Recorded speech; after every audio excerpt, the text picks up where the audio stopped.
Welcome back, guys. This is Tough Choice. I am your host, Kazeem Rahman. On the hot seat today is again me. All right. Yes, this is one of our deep dive episodes where we go through some would you rather questions. We go through the pros, we go through the cons, we go through some what would you do's, and we do some moral dilemmas. Sometimes we get an email or two and we go through that as well. So, you know how we do it here. We don't really waste any time. The game is Tough Choice. The decks have been shuffled. The questions have been kind of ready. I just need to grab them from my phone and my email. And you must pick between the two choices. You get one pass, you get one pause. And at the end, of course, we have our final choice. But we probably... Let it begin! We're not having a final choice. But that's neither here nor there. So, would you rather step in dog shit every fifth step you take, or produce 100 times the amount of saliva you currently produce? All right. There is no pro to any of these. So what are the cons? Okay. You can't be drooling everywhere. 100 times the amount of saliva. I don't drool a lot, but I know some people, I'm not going to say their names, but I know some people that have to wipe their mouth more times than needed because they do produce a lot of saliva in their mouth. That's probably a condition. I know I don't really ask. I just think it's weird. But man, all right, this is hard. Every fifth step you take, that's in my house too. Damn, no, I can't do that. I can't do dog shit every fifth step because that's in my apartment. That's in someone else's house. That's just walking around. Like, you can never wear nice shoes. 5 steps. I can't even, if I was rich, I would do the dog shit only because I would make someone carry me around. Or maybe, well, no, because we know what it means. But if you want to add a loophole, you get a wheelchair, right? You get a wheelchair, you just keep it in your apartment. You get plastic baggies around. Well, see, even in your apartment though, because you're not going to be in the wheelchair you're going to have to be in a wheelchair for the rest of your life, or else you're just going to have plastic floors on your apartment and then clean it every day. But I'm going to just do the saliva. Now that I'm really thinking about it, you have to do the saliva. You can't do the dog shit every fifth step. If it was stepping dog shit once every day, I can handle that. That's not an issue, right? Because I'll just pray that it's in the morning, and then fucking once I've stepped in dog shit, I can go on about my day. But it's not once every day. It's every fifth step. That's 1, 2, 3, 4, 5. It takes me at least 10 steps to get to my restroom. Humble brag. Not really though, because my apartment's still small. But it takes me 10 steps to get to the restroom. I would have to take... Damn. Yeah, you can't do the dog shit. You really can't do the dog shit. Now that I'm really thinking about it, you have to do the saliva, and you just have to be slurping up your mouth all the time. And it's not like it's boogers, or if it's like snot or anything. It's saliva. So it's already in your mouth, and you're just really swallowing saliva for the rest of your life. Which isn't bad, but it's not, it's not that bad. It really isn't that bad. And you just have a condition. Would you rather shave off one of your eyebrows or lick the inside of a toilet at a hole-in-the-wall Mexican restaurant? Listen, I will shave off both of my eyebrows to not lick the inside of a toilet at any restaurant. It doesn't matter whether it's a hole in the wall or not, to be honest with you. I'll shave off the eyebrows. And if I shave off one of my eyebrows, I have to shave off the other one. So the question isn't fair. The question isn't shave off one of your eyebrows. Shave off your eyebrows. Your eyebrows are done. You can't just walk around with one eyebrow. You can walk around with no eyebrows.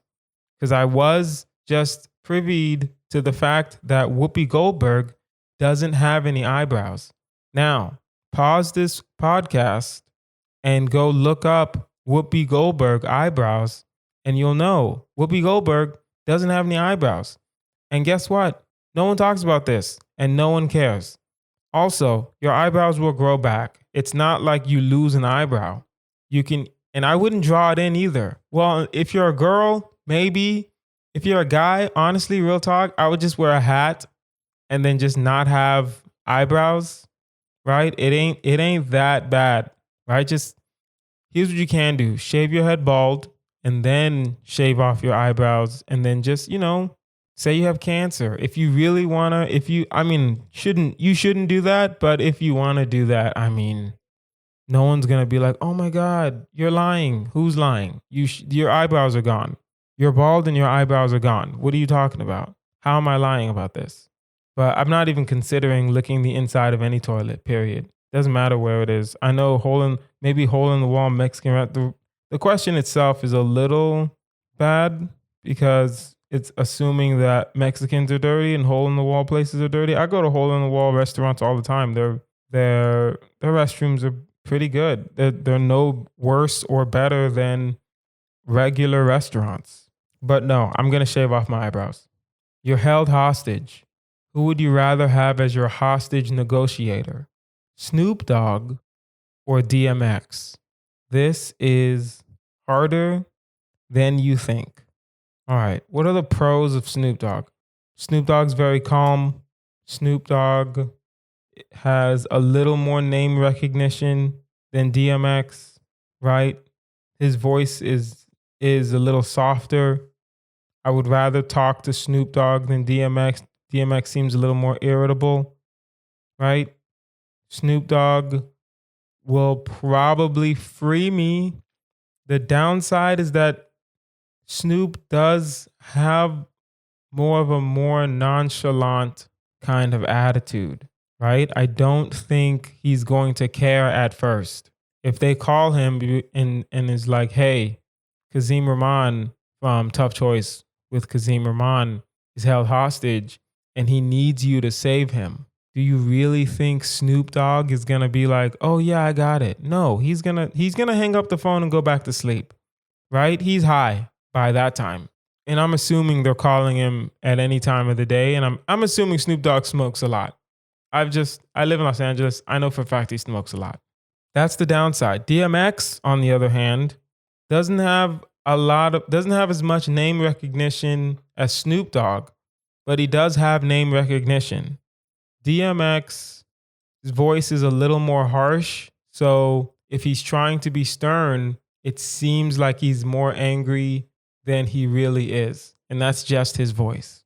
In my opinion, DMX was a better rapper than Snoop Dogg. Just lyrically, music wise, no one's touching Snoop Dogg, really, if we're being honest.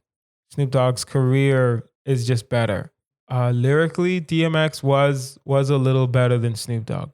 Now, DMX is a little more stern. DMX will probably get the job done faster if he gets the job done. I'm more likely to die with DMX only because he's more stern. His voice is more crackly, right? He'll be more demanding. Snoop Dogg won't be demanding, but he's probably not going to piss anybody off that they'll kill me. So I'm going to go with DMX only because the risk and reward is higher with DMX. Simply because I think if DMX gets you free, he's going to get you free. But the risk is you might die. Snoop Dogg is less likely to get you free, but you're not going to die because of Snoop Dogg. You're going to die. You're held hostage. If they can't get you free, they're not going to keep you forever. But you're less likely to die because of Snoop Dogg, but you're more likely to die with DMX, but you're more likely to get freed by DMX and you're less likely to get freed with Snoop Dogg. So I'm going to go with DMX because it's just the more logical, in my opinion, it's the more logical decision if we're thinking short term, right? If we're thinking just you have an hour, I'm going to go with DMX to handle it. Would you rather be peed on by 10 strangers simultaneously or drink a cup of your own urine? Who writes these questions? That was an email. I'm not even going to say the name. I'm not even, because he's a friend of mine, but I'm not going to, that's just, I'm going to drink my own urine. What kind of question is that? I'll say it again, just in case you guys didn't hear what was said here. Would you rather be peed on by 10 strangers simultaneously or drink a cup of your own urine? I don't think you understand. You're getting peed on simultaneously. That means 10 people are just looking at you and they're peeing on you. It's not just the pee, it's the disrespect, if we're being honest with you. It has nothing to do with the pee. I couldn't care less about the pee. I really care about the disrespect, to be honest. And I can't do that. I can't deal with this. The disrespect is too much. So I'm going to drink my own urine. I'm pretty healthy. I drink a lot of water. So my urine won't be my urine won't be that bad. Urine is sterile. To the best of my knowledge, it's just really salty because it's your own body's waste and you're pissing out salt. Yeah, I would just drink my own urine. That's not even anything. All right. Deep dives. Your best friend must go to prison. All right. Without consulting them, you must choose whether they spend 1 year in solitary confinement with access to books, but no mail, no phone calls, and no human interaction, or if they get 5 years in general population with regular visits from friends and family. What do you choose for them? Damn. All right, hear me out because this is important. It depends on the friend, honestly, because 10 days in solitary confinement can make you go crazy. At the same time, it's only a year, right? What are my friends' situations? I have different friends with different situations. I have friends with kids. So if they're going to jail, but they have kids, what do you choose for them? Do you choose 5 years where they can see their kids? Or do you choose 1 year where they don't see their kids, but they're back in 1 year? They're back at home. I don't know. It depends on the friend and depends on the situation. If we do, let's do Ahmed Al Qadri, friend of the podcast. I think he has the most appearances on this podcast.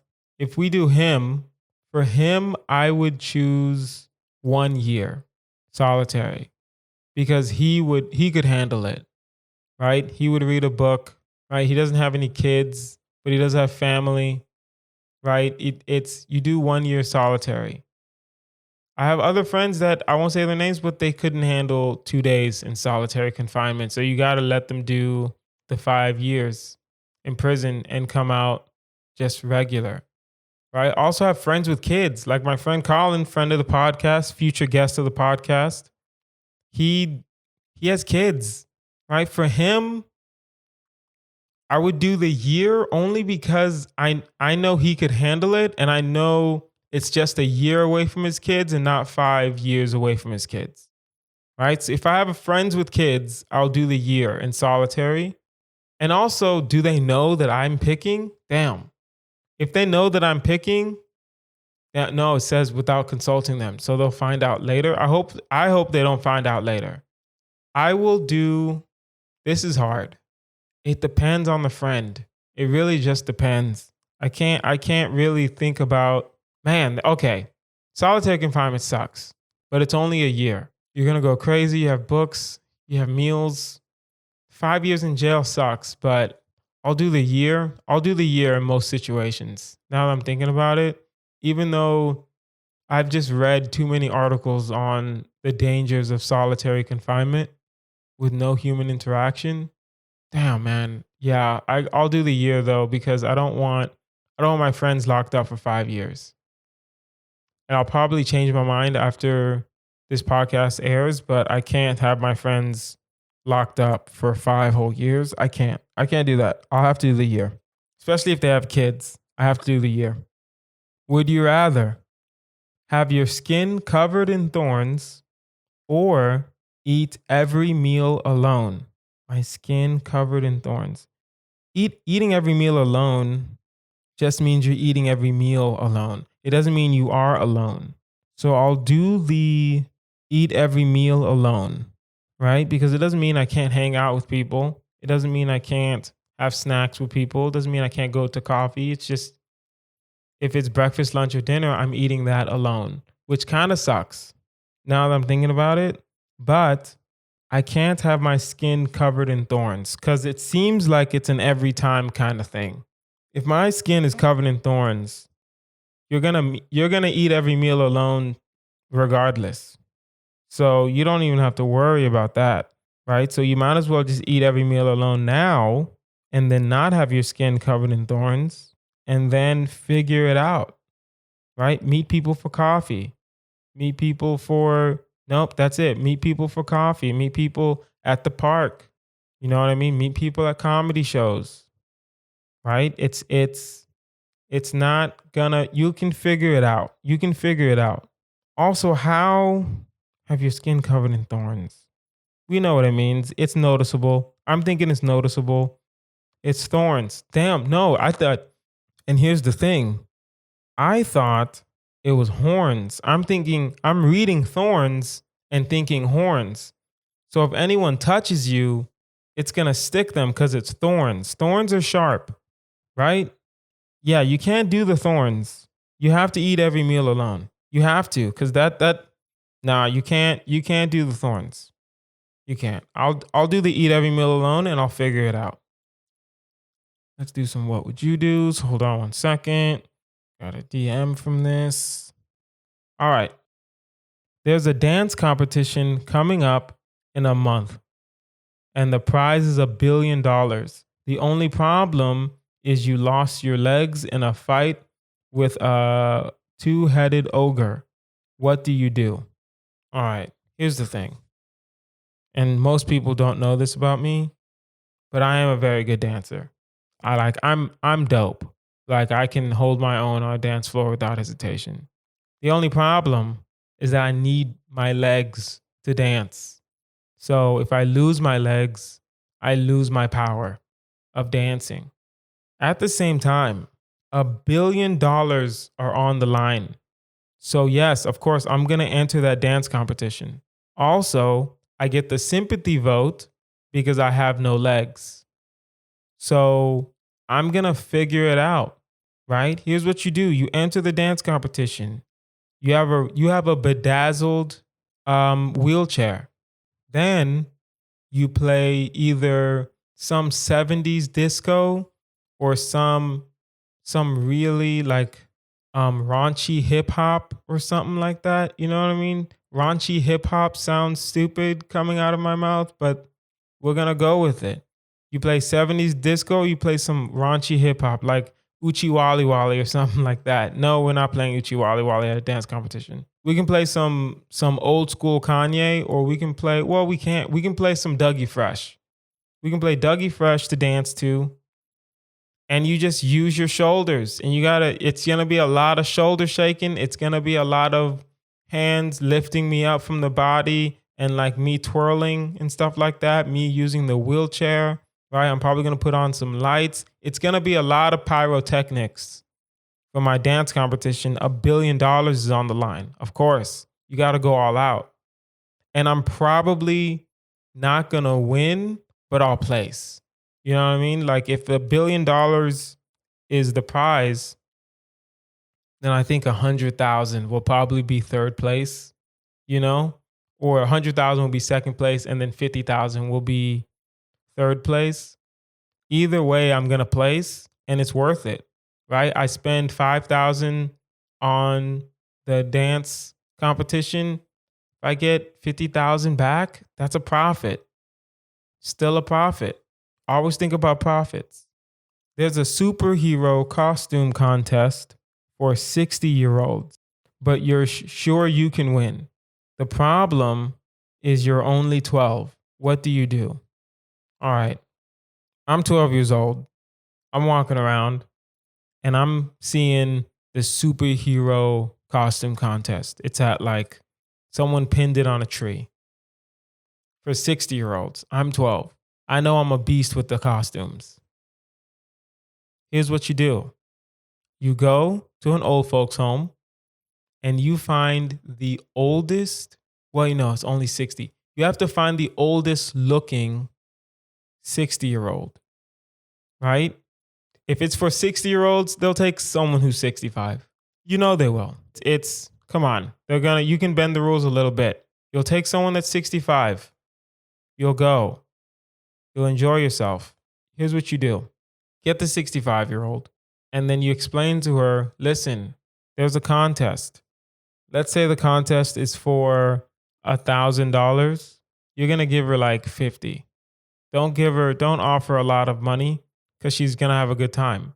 And then if you need a sign, usually if they're 65, their family is still like visiting them or whatever, depending on the old folks home. You just gotta, you know what I just realized? You don't have to find a random person. You can just get someone that your family knows. Yeah, I'm thinking you gotta kidnap somebody. I don't know why my mind just naturally went there, but everyone knows someone older that can link them up with someone in their 60s. And then you paint their face or you give them a costume or you make it, right? It's not that hard to figure out how to game the system to get you that win. It's not that hard. You can always find someone old. It's not hard to find an old person nowadays. Would you rather have hair all over your hands or have to wax people's butts to make money? Listen, first of all, I live in Los Angeles and I know people who wax for a living and they live in apartments that are, let's just say they're 1,000 times better than mine. And all they do is wax for a living. So I'm gonna wax these butts. I'm not even gonna consider hair on my hands. Are you serious? Hair on my hands. Or I can just wax people's butts for a living. I can make my own hours. I can do home visits. Are you serious? Come on.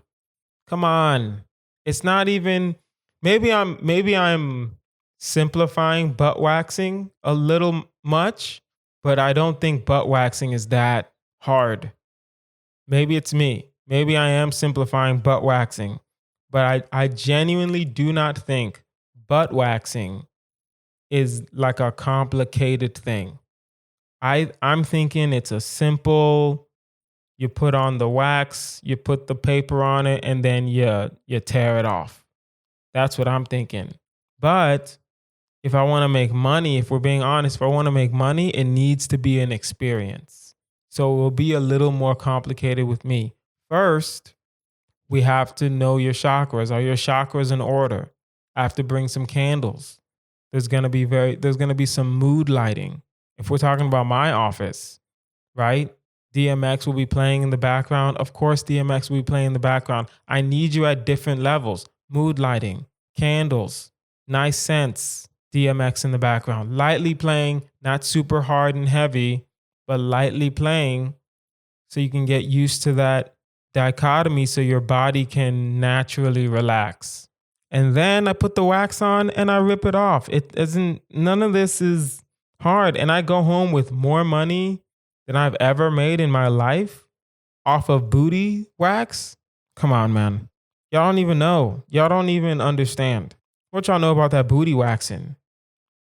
We're going to edit that out. We're probably not, but who knows? All right. This will be the last one. This is an email from Sean from Minnesota. Listen. You enter a public restroom stall and see that not only was the toilet well used by the previous occupant, but it has not been flushed. That's disgusting. You also see some cash floating under and among the foulness. So why are people so proper? The foulness, the shit. How much money would you have to see to start grabbing bills? Oof. Okay, let's simplify this. All right. I'm at Chili's. I don't know why I'm at Chili's, but I like Chili's. I go to the restroom. There's only one stall. I need a pee. I walk in. The stall's been used. It's awful. It's awful. I can't. One of those stalls, it's just so bad that you kind of have to cover your mouth and hold your breath, even though, and your eyes are still burning, like that kind of scent. The scent that affects your eyes, right? And then you look down, you see some money just floating in there. How much money do I need to see before I start grabbing bills? Honestly, it's gonna be a lot. It has to be a lot. I'm thinking it has to be at least maybe it has to, man, I'm thinking 500,000. I have to see 500,000 in that stall before I start grabbing hundreds and rinsing them off. Either way, I'm probably, no, see, now that I'm thinking about it, I don't think it has to be 1 million. It has to be a verified $1 million before I start. Cause think of it this way. Poop, how are you gonna rinse it off? You're gonna rinse it off in the sink? Do you know, like, let's be honest. Here's what you're gonna have to do. Let's say there's $1 million in the toilet and it's filled with shit, but you know for a fact there's $1 million in there. So you start grabbing the hundreds that you can find. You're gonna have to go to the sink. You're gonna have to run the water. First of all, it's not gonna be it's gonna be an automatic water thing. So it's not gonna be one of those things where you just turn on the water and let it run, because restaurants don't have that anymore. So you're gonna have to grab the hundreds. You're gonna have to grab soap. You're gonna have to have the automatic water thing, right? Do you have gloves? Do I have gloves already on me? Probably not. Who walks around with gloves? I will say this. If I already had gloves on me, then I would figure it out. I would try to grab like maybe 200s and then see how I feel. And then maybe come back for more, maybe. But honestly, there's now I'm really thinking about it. There's really not enough money in the world that I can see to make me start grabbing money from a poop-filled toilet at a restaurant. Really. If there's enough money for you, let me know. Email toughchoice@outlook.com. What's your price? And we're probably going to make that a segment. What is your price? How much money do you need to see to start grabbing bills from a poop-filled toilet in a public restroom? Guys, that is our episode. This has been Tough Choice with Kazeem Rahman. I've been your host, of course, Kazeem Rahman. You can find me online at Kazeem Comedy. That's KAZEEM Comedy. Like, share, subscribe, follow this podcast on Instagram at Tough Choice Pod, or follow the hashtag Tough Choice and hashtag Tough Choice Pod. Share this with your friends. We're growing. We love it. Guys, I've been Kazeem Rahman. You guys have been amazing. Bye.